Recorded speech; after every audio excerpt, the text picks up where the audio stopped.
In today's tutorial, I'm actually going to show you how to create a simple text effect in Photoshop. It's the reflection, kind of like what Apple uses in just about everything they do. And this tutorial is actually going to be pretty basic. I'm not going to use layer masks or go over into the channels and mess around with that any. I'm actually just going to use text, a copy of the text, and like an eraser and some transformation and stuff like that. So it's pretty basic.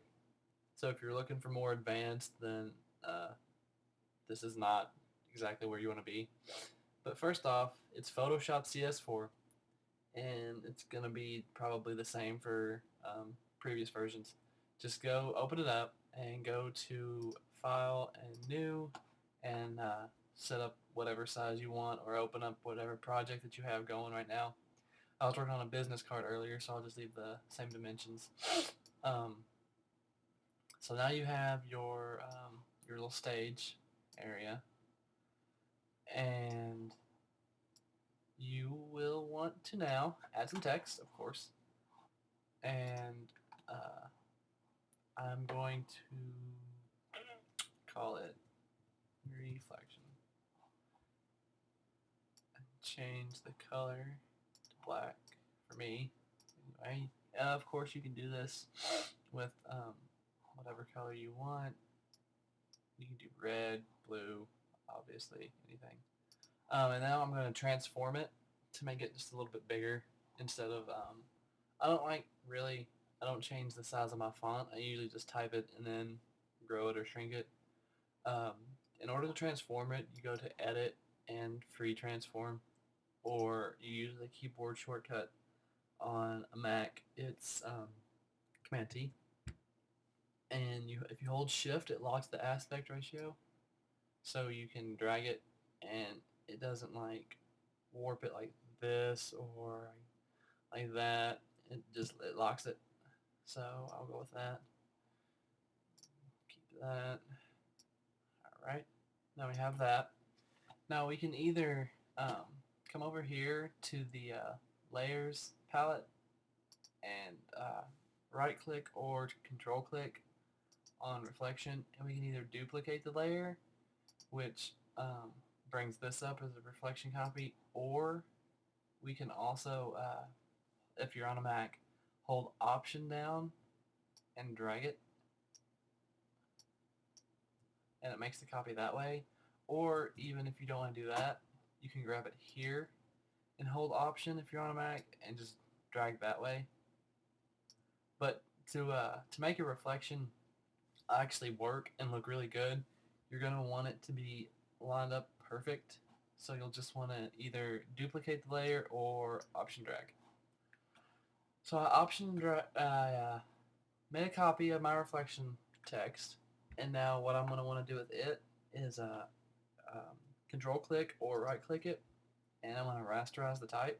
That way I can edit it, like erase it, and add different things to it. And what you want to do now is free transform the reflection copy or Command T, and then go up to Edit, Transform, and Vertical. Now transform it vertical, and then you'll want to use your arrow key because you want this to be precise. Slowly move it down until it's barely touching, and even then you can hit Enter to end the free transform, and just come up here to the Move tool, click it, and make sure you have reflection copy, the layer highlighted, and then you can just do it this way and see it by eye, and that looks about right to me. And then what you'll want to do is take the opacity down a little bit. I'll take it down to about 50. Depends on really like how dramatic you want your effect to be. Um, with uh, with the opacity that you set. Then you come over to eraser, and like the best eraser to have, I usually use a 300 pixel eraser with a hardness of 0, and it tends to work. And then what you do is you just kind of like brush it back and forth across here like this, until you get the desired effect that you want, which, I mean, that's pretty cool looking. I mean, it looks like apples stuff. So, and then if you think that's too close, you can always go back to your move tool and use your arrows and bring it down a little bit more.